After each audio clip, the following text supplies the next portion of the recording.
राष्ट्रवादी काँग्रेसच्या माजी प्रवक्त्या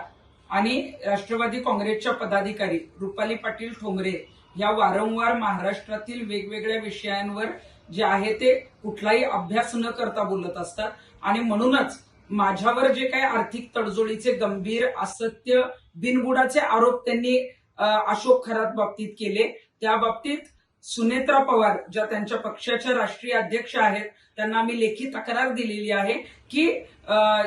पक्षाच्या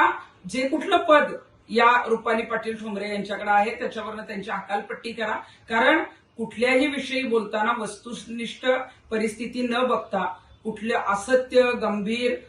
जे काय आहे ते बदनामीकारक त्या आरोप तिथं त्या करत असतात आणि यामुळं आमची तर सामाजिक प्रतिमा मलिन होतेच, परंतु पक्षाची भविष्यात सामाजिक प्रतिमा मलिन होऊ शकते आणि म्हणूनच तातडीनं रुपाली पाटील ठोंबरे यांची राष्ट्रवादी पक्षातनं हकालपट्टी करावी.